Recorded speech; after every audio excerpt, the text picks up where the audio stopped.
নমস্কার, শুভ সন্ধ্যা। আমি আজকে একটু আপনাদের সামনে ছানা পোড়ার রেসিপিটা করব। যেহেতু সামনেই রথযাত্রা গেল, সুতরাং উড়িষ্যার এটা একটা খুব জনপ্রিয় রেসিপি, তাই আপনাদের সাথে একটু শেয়ার করলাম। কারণ যেহেতু এটা খুব ইজি একটা রেসিপি, যদি বাড়িতে দুধ কেটে যায় কিংবা যদি আপনারা ছানা বানিয়ে নিতে পারেন, তাহলে ওই ছানাটাকে ভালো করে অল্প জল জল রাখবেন। ছানাটা যখন কাটবে, আপনি পুরো ছেঁকে একদম শুকনো ছানা করবেন না, ওই ছানাটাকে ভালো করে এরম ঘাঁটবেন। তার মধ্যে আপনি এলাচ আর চিনি গুঁড়ো করবেন, কিংবা গুঁড়ো চিনি যদি পান তার মধ্যে এলাচ গুঁড়ো দেবেন, দিয়ে ওটাকে এর মধ্যে মিশিয়ে দেবেন। আমার এর মধ্যেই এলাচ গুঁড়ো দেওয়া আছে, দিয়ে ওই চিনিটাকে এর মধ্যে মেশাতে থাকবেন। দেখবেন সুন্দর একটা এলাচের গন্ধ আসছে। এবার চিনিটা আপনাদের পরিমাণ মতো, আমি কোনো পরিমাণ বলবো না, কারণ কতটা ছানা আপনি দিচ্ছেন তার ওপর ডিপেন্ড করছে। এবার সেইটাকে ভালো করে মেখে নেবেন। ভালো করে মেখে নিলেন, নিয়ে আমাদের ছানা একদম রেডি।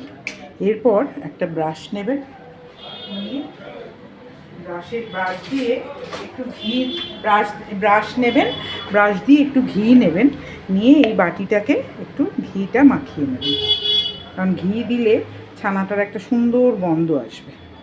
আর পাত্রটা আমারটা, যেহেতু আমি বাড়িতে এমনি বানিয়ে করছি, আপনারা যদি একটু ফ্ল্যাট স্কোয়ার শেপ পাত্র পান, তাহলে জিনিসটা আরও দেখতেও ভালো হয় আর খেতেও ভালো লাগবে, কারণ পিসটা অনেক সুন্দর করে কাটা হবে। এবার এইটাকে ভালো করে এটাকে মাখাবেন। মাখিয়ে আমি এয়ার ফ্রায়ারে করবো, আপনারা যদি ওভেন থাকে ওভেনে করবেন। করে প্রেশার কুকারেও আপনারা করতে পারেন, যেটার মধ্যে আপনি ওই সিটিটা ওইভাবে দেবেন না, সিটিটা খুলে আপনারা এটাকে বসিয়ে দেবেন। এবং এটাকেও যেরকম কেক আপনারা দেখেন, মাঝে মাঝে ওটাকে দেখে দেখে আপনাকে ঠিক করতে হবে। এরকম করে সেট করে নিলেন। এবার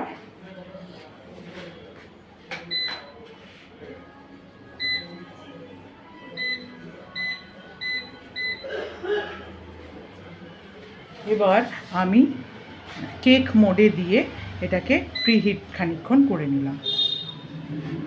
খানিকক্ষণ প্রিহিট হওয়ার পর এটাকে আমি 15 মিনিট অন করে দেবো। এরপর দেখে নেবেন বার করে যে জিনিসটা ঠিকঠাক, একটা কাঠি ঢুকিয়ে যেরকম দেখে যে ব্যাপারটা আটকে মানে ঠিকঠাক হয়েছে কিনা, না হলে ওপরটা পোড়া পোড়া ভাব না এলে আর একটুক্ষণ ওটাকে দেবেন। একটু ওয়েট করুন আমার সাথে, কারণ প্রিহিট হতে একটু টাইম লাগবে।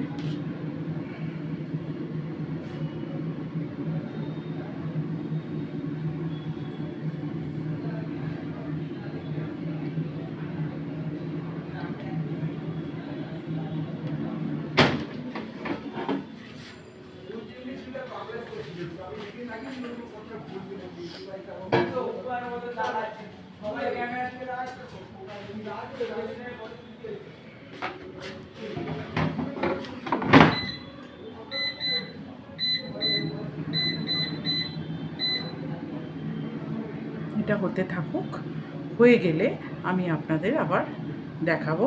যে আসুন আপনাদের সাথে এবার দেখে নিই যে আমাদের ছানা পোড়াটা কেমন হলো। ওদিকটা নিয়ে চলো ক্যামেরাটা।